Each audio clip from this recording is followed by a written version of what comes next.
What's up, Army? It's Jackie, also known as Jackie in the Soup, and welcome to Talk Bangtan to Me, a podcast all about BTS for Army. Whether you're a seasoned Army or just discovering the magic of Bangtan, this podcast is a space to celebrate the music, the moments, and the incredible impact BTS has on our lives. I'll be diving into the world of fandom, chatting with fellow Army, and sharing all the reasons why we love these 7 normal boys from Korea. So come into my own little magic shop and talk Bangtan to me. Welcome to another episode of the podcast. Like I said on the last episode, we are officially in Hope on the Stage mode. The original episodes where we have a topic and everything, that's going to shift for right now as we focus on the Hope on the Stage concerts. And we just had opening weekend in Seoul, which was amazing. And I decided to have my first Army bestie, Kacey, on today for the whole episode to chat with me. So hi, Kacey. Hi. Thanks for inviting me. Kacey is like my introvert. I'm actually so happy she agreed to come on because I thought she'd be like, no, I'm not doing that.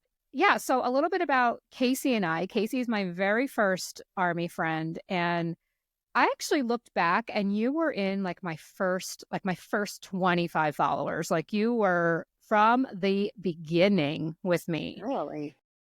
Yes. And that was probably February of 2022 now. Was it? Yes. That's when I started my account, February 2022. But we didn't talk right away. We didn't talk right away. What caused us to actually talk is I was ranting on my story about Dave Matthews Band, which is a group I've loved my whole life. And she is actually a hardcore DMB fan too. So that caused her to reach out. I remember that message. But that's what caused us to start talking. And shortly after was Permission to Dance in Las Vegas in April of that year. So we had been talking for a few months. And this is not like me at all. And I know it was not like Kacey either, to decide to meet. So here I am, pretty new in the fandom. And I was like, I'm going to meet up with this person that I've been talking to online. I've never done this before. And we decided to meet up in Las Vegas. So we met up in Las Vegas. I met her husband. It was great. We didn't sit together, but we did meet up and we saw each other. Then it was again for Yoongi, for August D. Kacey flew all the way to my coast and we went to the Newark show together. So we've had some experiences now. Mm-hmm. Yeah, we've had several. Yeah. We've been through a lot in this fandom. We've learned a lot too, I think.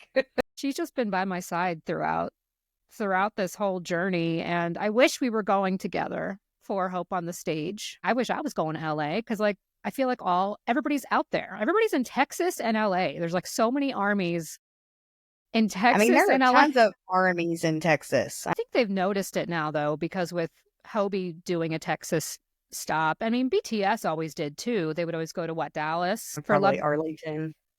For Love Yourself, they did. And probably Map of the Soul before it was canceled. Yeah. So I think they will. I think BTS will. So, okay. So Hope on the Stage, you watched all 3 nights in Seoul. I did. All 3 mornings, bright and early. Right. So what were the times for you? The first show was at 3? 4, 3, and 2 were each night. 4, 3, and 2. Yeah.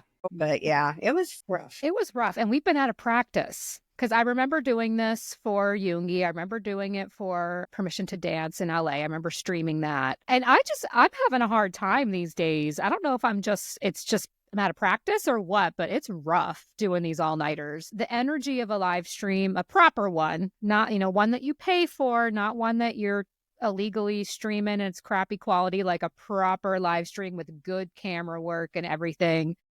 It is awesome. Did you go into this with any expectations? What did you think it was going to be like? I didn't know. I really didn't know what it was going to be like. I mean, I figured it would be some sort of a fashion show. I mean, let's just be realistic. Yeah. I would love to play in his closet all day long. I knew for sure the outfits were going to be on point. But I didn't know, I wasn't sure what to expect as far as music goes. And it feels like he did something along the lines of what Yoongi did. He went in, he had BTS songs, he had his own solo songs, he had those types of things. And I think he did a good job putting it together, honestly. He did. And I was looking at the set list. I was looking at the order of the songs, and he kind of kept it in chunks. Like the first part was Jack in the Box songs. He opened with What If and then did, More and those songs. Then he went into the On the Street songs. Then he did Hope World. And then he did the BTS stuff. And then back into Hope on the Street. Yeah, because Hope on the Street was like the encore at the endings. And then threw in his special song in between and did a debut of it before it even debuted, which was pretty cool. I know. And I loved the stage during that song with like the clouds, and it was just very dreamy. I mean, that song is amazing, first of all. I like the song. I love it. I love it. Too. I love the vibe. And it was placed good in the show because it was a good break to go into the next section. It was like that interlude. And isn't that when he first came out in the white outfit with the necklace? Because he had the diamond necklace on. And yeah. I had high expectations because J-Hope's my favorite in terms of music. Right. So I was like, I hope he plays this. I had, I guess, a wish list, I guess you could say. And he played all of them. Like, the set list was perfect. I was trying to think if there's anything I think he missed. And from what I had heard Army saying was they wished he would have done Blue Side. But I don't know if Blue Side really fit into the vibe.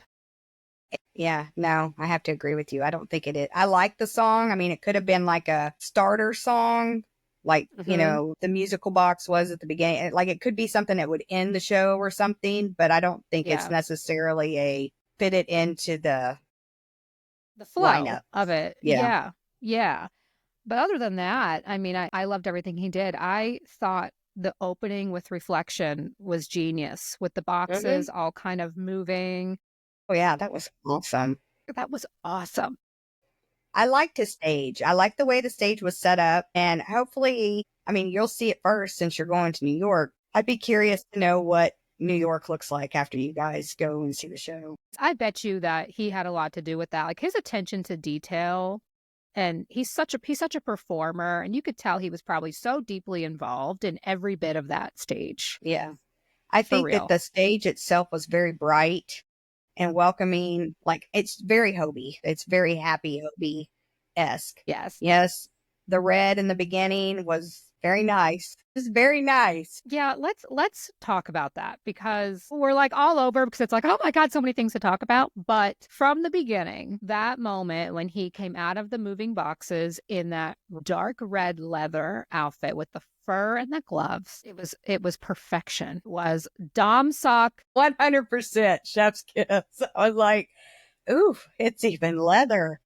Ooh, look at that one. Total boss mode with the sunglasses. He had his hair slicked back. And What If is one of my favorites. That song is so badass. And it was a perfect song for him to open with. It was fierce. We got to see that dark vibe kind of from him, that dark aura that he gives out. And it's like, it's sexy. It's everything.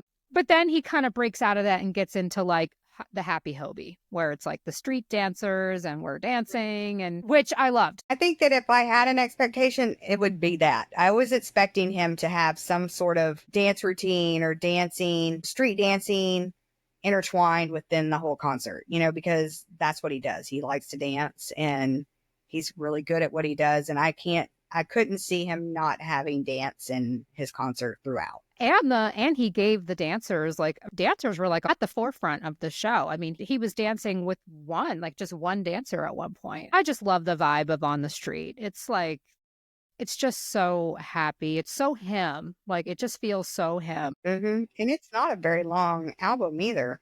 It's only like 30 minutes long, if that. Yeah, unfortunately.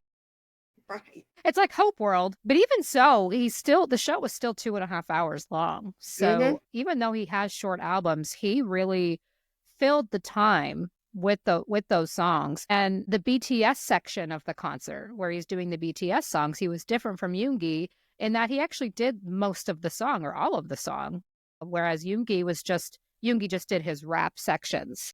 Yeah, his portions only. Yeah, and honestly, that was my expectation. And I was thinking about what are the BTS songs that Hobie is going to do. And I did think like, oh, of course he's going to do Cypher, Dang. Of course he's going to do those like major rap songs, but he didn't choose any of that. Mm-mm. I liked the BTS songs he chose because they were songs that I did never looked at as like very Hobie-esque songs, but now I see them as that. Like now I'm going to associate Airplane Part 2 with him for sure. And I think Disease I did too. I did already because like he has that awesome opening verse in that song. Yeah. That always kind of felt like his song, but they were great. They were great choices. Oh, I think he did a good job putting the set list together for sure. I mean, I think that all the songs worked really well together, and I think they all flowed really well together. I'm curious that if he is he going to change any of the set list coming over here? Yeah, even if he just swaps out a song or two, I think he will. I mean, just to keep the element of surprise. Um, and I'm dying to know what that's going to be. And if he doesn't, it's okay because still this set list is a really good set list. Yeah, honestly, I was trying to think like, what's the one where I'm like, oh man, he didn't do that. I don't really have one because I was really for me, I love Hope World. I've always loved Hope World. That's been a Yeah. favorite of mine, and the favorites like Baseline, Hang Sang, Hope World. Like he did all of them. I wonder if you're going to get any J. Cole showing up though. I think Becky G will. I have a feeling. I have a feeling. But J. Cole would be awesome because I know that there's a lot of armies that really love J. Cole. So that would be awesome to see. But I guess we'll find out what his surprises in the set are going to be. I mean, I'm glad I watched the live stream. I have people that I'm going to Brooklyn with that have avoided watching anything. They have not seen the streams. They are not looking at any of the clips online. They are just like, nope. And that would stress me out. I want to know. I'm a teaser Yeah, person. And it's not even that. I mean, I can't stay off of social media enough to bypass that. I mean, it's everywhere you look. But more power to them. That's awesome that people can do that. I can't. by the time LA comes, you're going to have the whole show memorized. Exactly. I mean, it's kind of nice though. Like, I like to know what to expect. I like to know if there's at any point that I can go to the bathroom, but I don't even know. I think at this point, I'm just got to go to the bathroom during the VRs because I don't want to miss any of the show. There's none of the show that I want to miss. I would have to agree with you on that one. Just don't drink any liquids. Be prepared. We're not drinking. Wait till We're it's not over and then go have drinks. Don't drink before. exactly. Because oh my gosh, I don't want to miss anything. No, but to go back to his set list real quick, I don't know what first verse is. Call me a newbie, but I don't know the song. I don't know where it's from. Do you know where it's from? It is okay. So I didn't know it either. I'm glad you brought that up because I just want to let everybody know this goes to show you can be in this fandom for years and years and be glued to your phone and glued to content, and you could still miss songs because this man's my music bias, and I didn't know that song. When he did that, I was sitting there like, what is this? So I did look it up. It was Right. released on SoundCloud in 2015. So it was just like a random release he did in 2015, and it is still on SoundCloud. But I don't know how we missed this because I'm aware of Namjoon's SoundCloud stuff. Like, I knew about that. I just totally missed this song. I had no idea, and it's awesome. Right. Because you couldn't even listen to August D other than SoundCloud before it was re-released. Oh yeah, that's right. I forgot that was later released on Spotify in what, like 2022 or 20 somewhere around there. It was like right before his concerts, I think, or maybe right after his concerts it was released. I don't know if it's copyright information or something that they had to do. I don't know, but maybe Yeah. we'll get a release after all of this. Who knows? Maybe we'll get that. Maybe we'll get Dang finally. Let's just hope we get some of that SoundCloud stuff over. But yeah, so I had no idea, and he kind of teed it up as saying, going back to the start because it was a very early song of his. So I'm sure for people that have been following him since day one, that was a huge moment for them to get that. I truly thought at this point that I knew every song. I'd at least heard every song once, and that proved me wrong. I'm like, I did a reel on Hobie's discography and I said nothing about one verse. I had no idea, but I'm glad I know it now. I did ask on my Instagram for people. A lot of people, this was their first live stream because they came in during like the golden era. So they didn't see the Augusty tour. So this was their first experience with a BTS tour or member. And I asked them if there were songs they didn't know. And yeah, a lot of them said, I didn't know a lot of these songs. So people are still exploring him, which I get because when you're brand new, if you came in during Golden, sometimes it takes a while before you even get into the solo stuff. I would agree. I mean, even whenever I first came in, I mean, we were, it was PTD time, but I mean, well, it was a little bit before that, but I was still really trying to learn BTS discographies and still trying to Hmm. learn, what's this song? And then after I'd listened to them all for so long, then I started branching out to, what's this one? Oh, what's this one? Let me go find this one. Yeah, build up your playlist over time. That's how I started out with like the songs I knew, and I just kept adding to this BTS playlist I had that is now like 8 hours of music of just like my favorites. For people that came in kind of recently, they're kind of hyper focused on their latest albums. Like with Hobie, people were super focused on Jack in the Box, or mostly on the Street kind of came out during golden time. So people were focused on that. So they hadn't had a chance to listen to Hope World and those songs on there. So that's cool that this has kind of prompted people to start diving into his solo work more.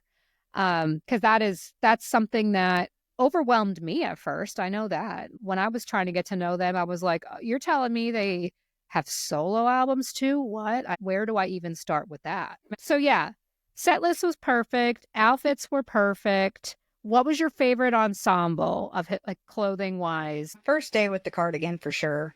I really liked the cardigan at the end. The The third, merch, his yeah. merch that you have on the way to you, will be on the way to Yeah. you soon. The cardigan, it was really cute. First night's outfits were all pretty good in my opinion. I didn't like the scarves. I'll just be honest. I don't like the scarves on their heads with the Uh huh. hats and stuff.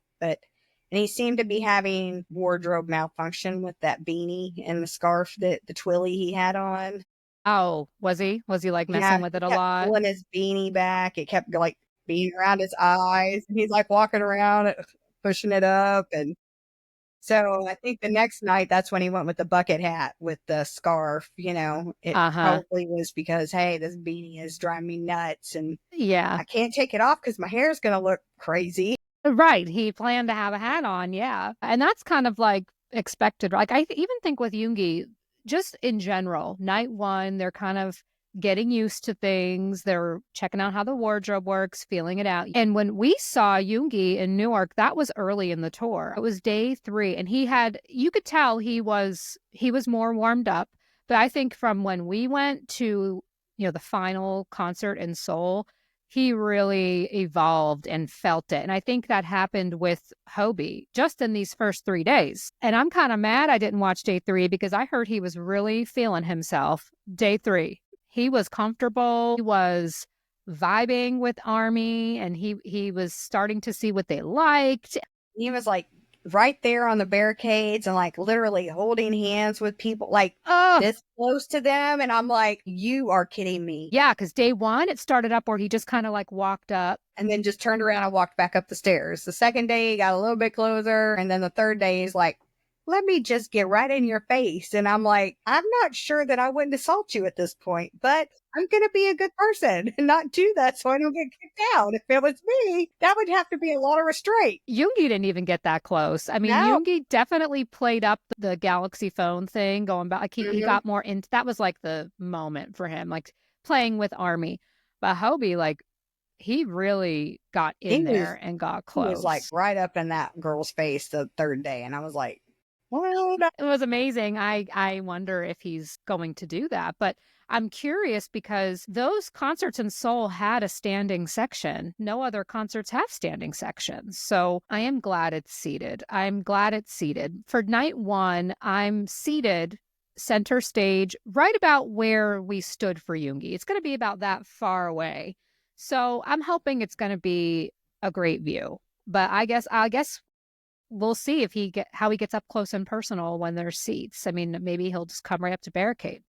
I think that the seated ones are going to be just a little bit better just because you have that little bit of space. You don't have somebody that's like pressing on you from all sides and you're not getting Right. pushed into something. You have a little bit of room to at least maneuver yourself in your own little space. Yeah.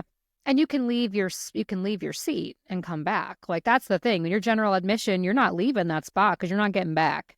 So you better get comfortable. But there's going to be a lot more freedom and flexibility. I'm looking forward to being able to mingle with Army kind of outside in the halls of the venue before we go to our seats. We don't have to go right in and not move. I'm excited for that. I'm just as excited to get to meet Army and meet people I've been talking to online for years now. I'm really excited. And I get to do some cup sleeves and stuff, which I never used to do, because I had my son with me during permission to dance. And, with Yoongi, the weather was just so nasty. We weren't doing anything else besides waiting in lines. So I'm leaving in like 4 days, 3 or 4 days. I'm so excited. I'm so, so excited. You're going to have to take lots of video and pictures and make sure that you Yeah. upload it. And Yeah. Well, I'm finally doing the two-nighter, which I've never done a two-nighter. I'm so happy. I think when I'm up close on night one, I'm going to try and get some good footage. And then night two, when I'm side view, I'm just going to vibe, enjoy it, and have a good time. So I'm so excited. So yay. enjoy the show. That's what I tell a lot of people. Just enjoy it. Enjoy one night. If you're going to 2 nights, enjoy it. If you have a favorite song and you know the set list, then just be ready for that song. That's a good point. That's a good point. Like, think about songs you want to get footage of because you do have to have a balance. You do not want to watch the whole concert through your phone. And I know how tempting it is. I know how tempting it is to try and you want to savor every moment and get it all on video. But, get a couple seconds of each song, maybe 30 seconds of the song, and then enjoy the rest of it because taking it in and feeling Army around you and looking at the stage, it's a euphoric feeling. It really, really is. And you don't want to miss out on that because you're, with your phone. Because I will record, don't get me wrong at all. I will be one of those people that's got it up there, but generally I just try to, I try to be conscientious of the people behind me as well, so being in seats, I do try to be like, okay, well, there's somebody behind me that's going to want to see. I'm not going to try to put my stuff up right in front of their view either. I had to tell people what to do, but geez, when you're sitting there trying to watch a concert too, and all you see is somebody else's stuff, it does get kind of annoying. well, because we all have to move mountains to get to these concerts and we've all been waiting for it.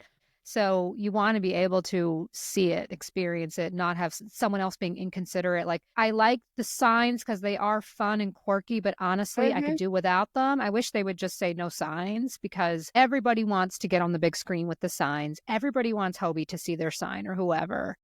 And some of them just they hold it up the whole time. And sometimes the sign even blocks your view of the screen if it's the right angle. You can't see anything. And that's not fair. That's not fair. We all just want to have a good time. Okay, so instead of our song choice of the episode, which hopefully you'll come back on a later episode and we'll do a song choice of the episode with you. But for this one, I want to do your favorite song from Hope on the Stage. What was your favorite song on the set that he did? I think my favorite song has always been More so far. Like I like Baseline. I like his old stuff too. Don't get me wrong. I do like his old stuff, but I think More just caught me. There's something about More when it came out. I couldn't stop watching the video for one, and I couldn't stop listening to the song. So I would have to go with More. Yeah. That's probably one of my favorite songs of his. Yeah, and More was such a shock to the fandom too. When More came out, we just didn't expect that look from him, that sound from him. It was a total shock. And I think it's all burned in our brains now. And I think it's just because it's got that little bit of rock vibe in it and the way he was in the video. There's so much about it that just says this is a different person than what everybody normally sees. Like this is a real part of him that he's not really giving us very often. I would say never. I mean, I try to think about where in BTS's history has he given that Jack in the Box vibe? Never. He's always been Sunshine. Yes. He's always been that persona. Well, that was really good. I loved the Jack in the Box section of the show where it was very powerful and dark and good. I liked that. My favorite, I'm tied. I really loved the surprise of Airplane Part 2 right after Airplane. I didn't see that coming at all. I mean, I kind of figured he would do Airplane, and I was like, okay, cool, Airplane. But when he had the little paper airplane and he went into Airplane, it was amazing. I was like, this is awesome. He's just very sexy in that song. That song's sexy in general, but when he performs it, his voice, everything, I loved it. I thought it was great. I loved Neuron in the encore, though. Yeah. That was great, too. That was just like, it almost brought me to tears because he just looked so happy. The whole crowd was singing. He had the words up on the screens. People can sing along. Now that people watching know the parts of the songs where he kind of expects you to sing along, the U.S. shows are going to be awesome. They're going to be singing so loud. That first night, he kind of hinted to everybody. The second night, they showed up and they sang it. And he was like, y'all did your homework. He basically said, y'all were paying attention. So, yeah, he is definitely expecting a lot of crowd participation. So everybody needs to be on their toes for that. That's for sure. Yeah. Yeah. And it's the English stuff that he wants you to sing. So I think that we're going to impress him. I hope. Anyway, honestly, though, every song was a hit for me, but those ones kind of stood out in my mind. I loved them. And I think as he gets more comfortable throughout the tour, other songs are going to shine more because he's going to get more into it. He's going to feel himself. I can't wait to see it. I think so, too. I honestly think so, too. I mean, I think the more that they're on stage and the more comfortable they get each show, they kind of blossom a little bit more and more and more because you're right. Yoongi, by the time he was back in Seoul, it was, and it's not just K-Army. It's just because he had been on stage for so long, I think, that it was just, it was finally all coming together. Yes. Like it really came together. My gosh. And in the U.S., they go wild in the U.S. They be acting crazy when they come over here. And we love it. We're going to be screaming for him, going crazy. Can I just say, it just feels great to be in tour season again. I agree 100%. I am so ready. I mean, am I ready to go do the ticket buying for BTS? Absolutely not. Not in 100 million years. Am I ready for any of that? I hope they come back and they're able to do a full world tour where they can go everywhere and everybody gets to see them or everybody gets a chance to see them, at least once. Yeah. I agree. We'll get there soon. But until then, we got lots of hope on the stage and we have lots of fan cams to watch. And I'm sure he's going to do another live stream. I'm sure there will be another one when he finishes up the tour. I'm trying to get my head around leaving for Brooklyn. I'm hoping it's quiet until then. He's probably going to be traveling tomorrow. Yeah, he was traveling yesterday. So I think he's got to be here now. I know I got to get myself together, though. I have so many things to do before I go. All right. Well, I think we could wrap up our hope on the stage. I mean, of course, what more to say? It was amazing. Next episode, I will be back from Brooklyn. I will have lots to talk about. I'm thinking of having Nuna Kelly back on because I'm going with Nuna Kelly to the concert. So I want to have her back on to talk about it and for us to rehash it. But I thank you for coming on and talking with me. Thanks for inviting me. Of course. It was wonderful. It was good. If you want to follow Kacey on Instagram, her handle is k.soapcook.k. I will tag her in the description so you can follow her. You could also follow me at Jackie in the Soup or the podcast at Talk Bangtan to Me Podcast. I will see you in 2 weeks. Say bye to everybody, Kacey. Bye. Borahey.